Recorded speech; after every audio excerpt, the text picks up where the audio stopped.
on it, if that makes sense. It made sense to me. Anyway, we'll be able to grind these. Hey, welcome back, everybody. You might recognize what's behind me. You remember this one? 61 single cab. It's time to get back to work on it. I've been distracted by some other projects lately. Thank you all for keeping up with those, by the way, and watching and following along. We're going to get back on the 61 single cab and the rust repair that it needs. This video is going to kind of give you an update. I've done some work on this truck on and off while I've been working on other projects. And we're going to do some work today on it.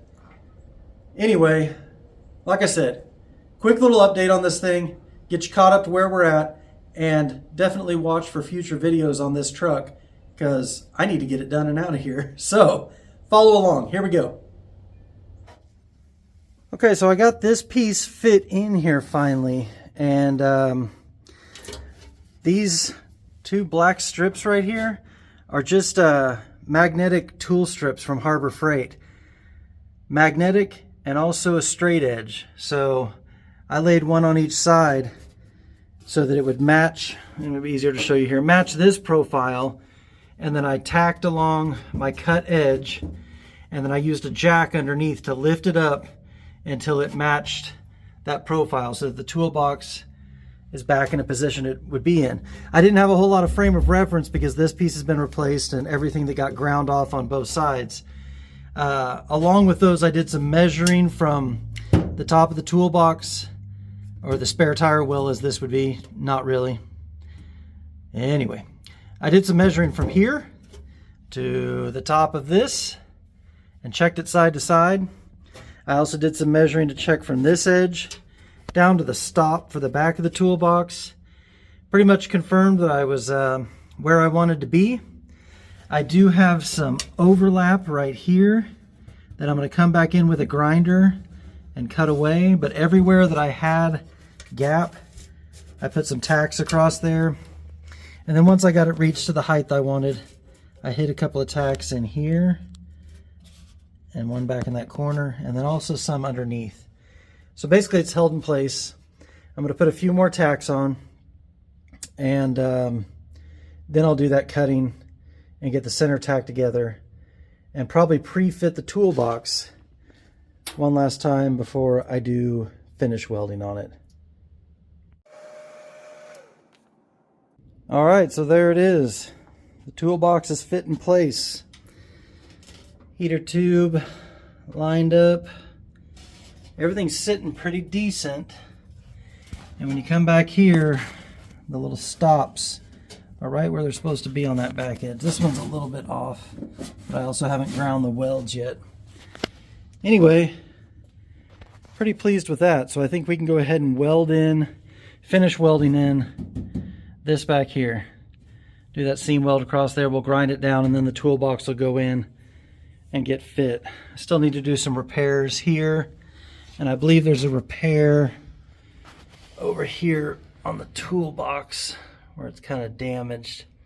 Still better than the one we took out. Might need to do a little repair here too. Anyway, we got the floor in, which is the first step. So that's exciting. Let's keep going. Well, there it is. Seam welded all the way across. Still got a lot of grinding to do on that. And definitely some more cleanup on the metal before we ever put that toolbox in there. But I am proud to report that we avoided any major warpage here. There's a little low spot maybe in the middle, but we could lift it up if need be when we weld the toolbox in. But all in all, for that long of a run, I'm pretty pleased with the outcome here. And that's a huge step. Getting that in place, that's good stuff. Like I said, grind the welds back, clean up the toolbox, probably OSFO, clean that up, put some self-etching primer on it. So I've probably mentioned this in a previous video, but in case you weren't here for that, or in case you need a reminder, I specifically put this seam here because the back of the toolbox, you can see where I drilled out the spot welds, is going to lay right here. This if you looked for it, probably isn't going to be visible after we're done. Unless you climb underneath the truck, of course you'll see it there. But it lined up pretty well with where the deterioration was. And in my mind, that was just a good spot to put it. So that's that. Anyway, seam well done. Big step. Let's keep going. Now that the toolbox is in, I'm getting some serious fitting done on these fender tubs, but I realized there's something I've been avoiding for a long time, and that's getting this e-brake out, because the floor won't go in until the e-brake's out.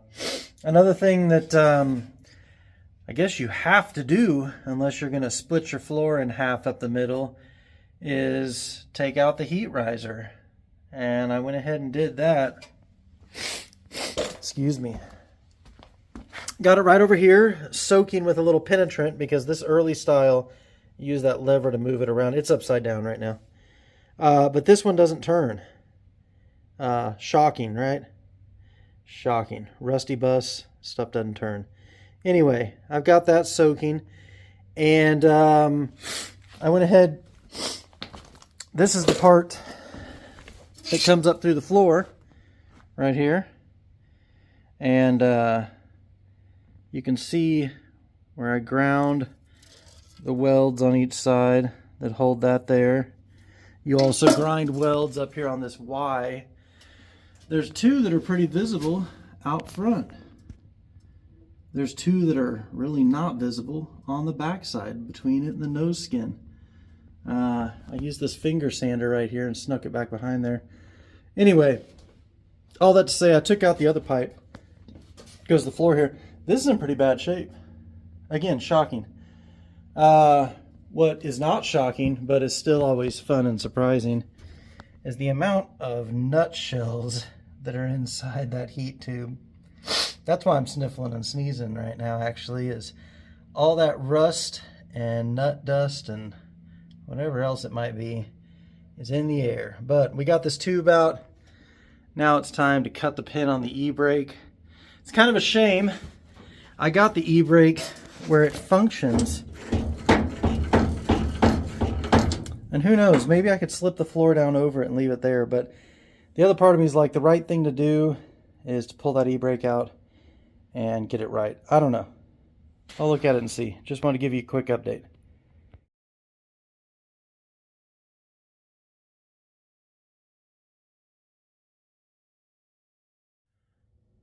Okay, well, after I got all the fitting done on the tubs and the floor and the toolbox, it was time for everything to come back out. I wanted to go ahead, and I had some leftover Pour 15, put it on that toolbox floor before the toolbox goes in. Let me show you what I'm working with. Okay, so here it is. Pour 15 is on and drying. That floor is still pretty rusty, so I figured I'd cover some of it up, you know. I think I'm going to go ahead and do all the frame up here, actually. I just have a little bit left in this jar, but it might be just enough to make this look nice and tidy under here. Anyway, speaking of that toolbox, there were a few things I needed to address on it. Again, it was used original metal out of a 58 panel bus that I had years ago that a drunk driver hit head on. I've had it sitting out back behind my place forever. Literally before I even lived here, it was sitting behind there. Anyway, we decided to get donor metal out of it. So donor metal is what it is, and it needed some repairs. So let me show you what I had to do there.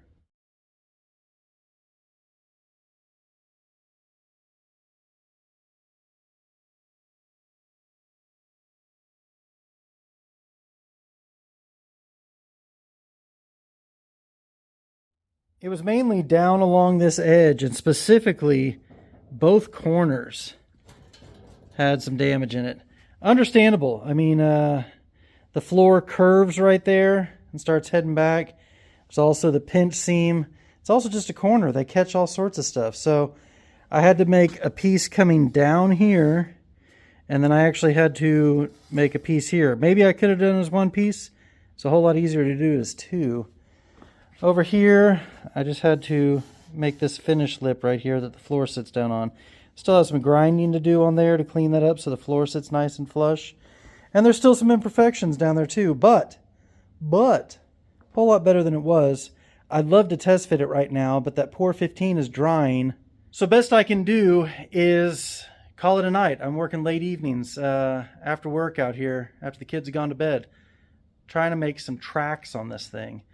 That Pour 15 will be dry by the time I get out here tomorrow night, be able to fit that toolbox. I'm then going to be able to mark where its plug welds go and remove that Pour 15 that I have in those places.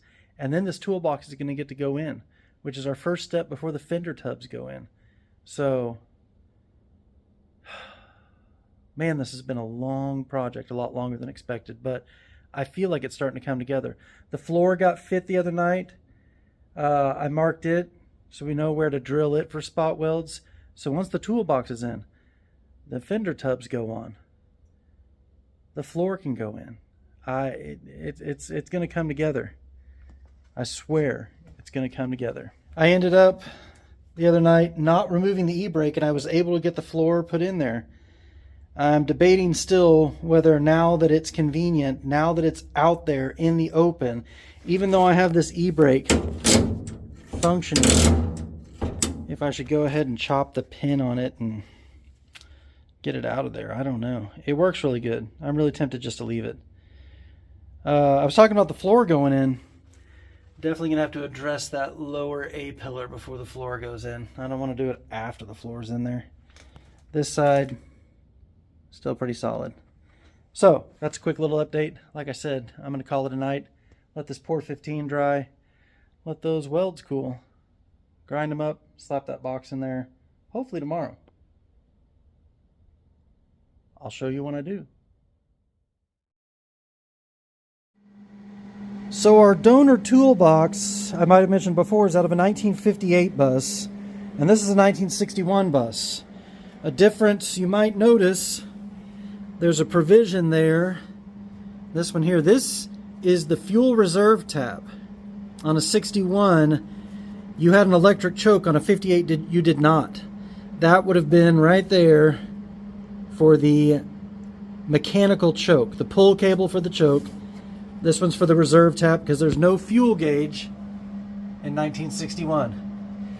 Anyway, back to this. This is out of a 58. It did have the choke and the reserve tap along with the heater. I have now welded this up. We're going to grind it back because we will not need the provision for the mechanical choke. It'll have an electric choke on it. Makes it look correct for a 61. And there it is, all ground back. Just looks like a delete now, which, fortunately for me, there's a 62 sitting right over here. So if you don't know buses, that is how it would have stayed. They didn't change the stamping. Even when they took away the reserve tap, like this 1962, you still had both deletes still in the sheet metal. So we've got that 58 looking correct for a 61 now. Another thing while I'm over here, this is a 62. I was able to use this reference with a straight edge to find out that this toolbox sits basically level all the way across this rib, and the pinch seam. It might be just fractionally lower, and I don't think that's even a set measurement. I think that's probably just within tolerance. But I used my straight edge here and figured out that this box is definitely the same height as this. So when the box goes in, we'll know it'll be in the right place. Nice to have another couple of buses sitting around, I guess. As you're well aware, we are putting in new fender tubs in this truck, brand new. But I'm reusing this box. So I'm going ahead and stripping the paint off of this using one of these purple discs. If you're not familiar with these, they're great for stripping off paint and rust. If you do work like this, I'm sure you're aware of them. Years ago when I was working on my 76, I saw many of my YouTube heroes using them, and I started getting some, and they are handy. But anyway, I'm stripping this down to bare metal so that it'll match those fender tubs better. This cab is going to have to get some repainting done, even though we're trying to keep patina. Fender tubs, for instance, are going to get repainted, so this toolbox is going to get repainted. Not to mention I got Pour 15 down there inside the toolbox. So Just wanted to show you real quick, stripping this back, getting it ready, one step closer to getting installed. Well, there it is. Got all the paint and rust stripped off the toolbox for the most part, and it's halfway installed. You can see what I did here. Because this is a used toolbox and it's been removed, this lip was a little thin, so I went ahead and drilled the fender well so I could plug weld to it instead of trying to weld on it, if that makes sense. It made sense to me. Anyway, we'll be able to grind these smooth in the fender well and make them disappear. We'll have to grind these smooth because the seat pedestal, of course, butts right up against that. And yeah, got drill marks down along the front here to attach it to the front edge of the toolbox. And where we drilled it out, we've got drill holes back here that I'll clean up with a drill bit, the pour 15, so we can get a solid weld. Clamp and everything. That side's set up to start welding. There it is. Man, that's a big step. You know what's crazy is like how solid that is. This thing was such a rusty mess. Anyway, that's exciting. Toolbox is in. I went ahead and primed the inside of it, and you can see right here I've got my mark for the pedestal. I'm probably going to drill holes in that wall and weld from inside the treasure chest. That's my plan right now. We could just punch the pedestal and weld to that, but I'm kind of dealing with the same thing here. This old rusty metal, I almost don't want to try to plug weld to it. I'd rather plug weld through it, if that makes sense. Makes sense to me. Anyway, I am still chasing a hole down here on this patch, and it's really pissing me off, so I took a break from it. That is not my finest work, but also, again, we're patching, not replacing some metal that should probably be replaced. Blah, blah, blah, blah, blah. I'm rambling on. Anyway, I just wanted to update you. Toolbox is halfway in. Progress. Okay, I think this is where we're going to call it a day on this one. The toolbox is welded in. That's huge. This thing is really sound now. It's been flimsy for a while. Still work to do. I need to grind back my welds on both arches, inside and out where there's penetration, so that the seat pedestals will fit nice and tight in place. Figure out, like I talked about, if I'm going to do my drills here or punch it on the pedestal. We're going to have to punch the pedestal here. And I don't know. I'm still thinking about it, and that's part of the reason I'm stopping. Anyway, been some good progress, been a good update. So like I said, that's where we're going to stop for the day. A little update on the 61 single cab. Progress has slowed on it because I was taking care of the 76 motor and some other things, but it's time to get back on this. So definitely watch for future updates on this. This video has been an update of some of the stuff I slowly did, but we made some good progress too. Anyway, thank y'all for being here. I hope you enjoyed getting back on this project for all the new subscribers and everything. Got a playlist on this thing. We started it thinking it just needed a front floor, and it turned into so much more. Again, thanks for being here. Like and subscribe. Tell me what you're thinking about this video series. Tell me what you're thinking about this truck. Tell me you're ready to see this thing gone and me start working on something else. I don't know. Anyway, like always, I appreciate you being here. I appreciate you coming back. I appreciate, really, all the new subscribers. And until next time.